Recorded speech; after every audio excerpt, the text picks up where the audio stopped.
পাখির রাজ্য হিসেবে পরিচিত জাহাঙ্গীরনগর বিশ্ববিদ্যালয়ে এবার নেই পরিযায়ী পাখি। গত জানুয়ারিতেও পরিযায়ী পাখি শূন্য বিশ্ববিদ্যালয়ের লেক ঝিল। তাই এবছর পাখি মেলাও অনিশ্চিত। গবেষকরা বলছেন জলাভূমি ভরাট করে অপরিকল্পিত অবকাঠামো উন্নয়ন হচ্ছে। এতে নষ্ট হয়েছে পাখিদের বিচরণ জলাভূমি, বেড়েছে লোক সমাগম, শব্দ দূষণ। তাই ক্যাম্পাসের পরিবেশ আর পাখিদের জন্য নিরাপদ নেই।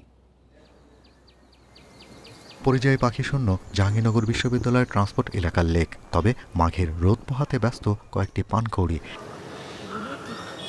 এরা সারা বছরই এখানে থাকে।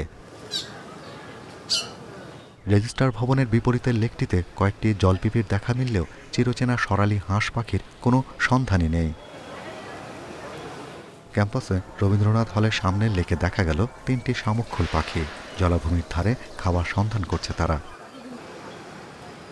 বিশ্ববিদ্যালয় বন্যপ্রাণী গবেষণা কেন্দ্রের পুকুরে অন্য বছরগুলোতে সবচেয়ে বেশি পরিযায়ী পাখির দেখা মিললেও এবার সেখানে নেই পাখি। সাইবেরিয়া, মঙ্গোলিয়া ও চীনের মতো দেশ থেকে আসা এসব পরিযায়ী পাখির বিচরণ কেন্দ্রটি এখন পাখিহারা। তাদের জন্য যে পরিবেশ নিশ্চিত করা দরকার সেটা কিন্তু হয়নি। যেভাবে আসলে এদেরকে বিরক্ত করা, সবকিছু মিলেই আপনার কিন্তু একটা বড় ক্ষতির সম্মুখীন আমরা হয়েছি।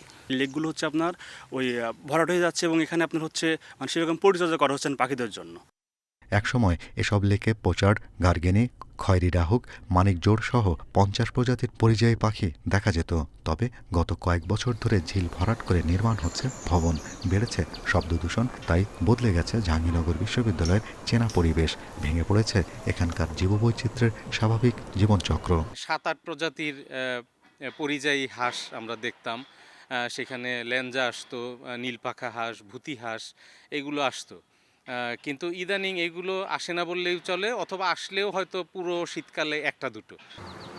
গবেষকেরা বলছেন এবছর সারা দেশেই পরিযায়ী পাখির আনাগোনা কম। তাই এবার এই বিশ্ববিদ্যালয়ে পাখি মেলার আয়োজন নিয়ে আছে অনিশ্চয়তা। পরিবেশ বান্ধব একটা ক্যাম্পাস আমরা গড়ে তুলতে পারিনি। অনেকগুলো বিল্ডিং লেকের একেবারে মাথার উপরে, ফলে যেটা হয়েছে যে পাখির তার ফ্লাইং জোন নষ্ট হয়েছে। আর ক্যাম্পাসের অবকাঠামো বেড়ে যাওয়া মানে হচ্ছে এখানে জনবল বেড়েছে, মানুষের সংখ্যা বেড়েছে, মানুষের অ্যাক্টিভিটি বেড়েছে, ফলে পাখি আর এই ক্যাম্পাসকে নিরাপদ মনে করছে না। বিশ্ববিদ্যালয়ের জীববৈচিত্র্য রক্ষায় একটি মহাপরিকল্পনা গ্রহণ করার কথা থাকলেও তার এখনকার অবস্থা নিয়ে কথা বলতে চায়নি প্রশাসন। Shahriar Anirban, independent news, Dhaka.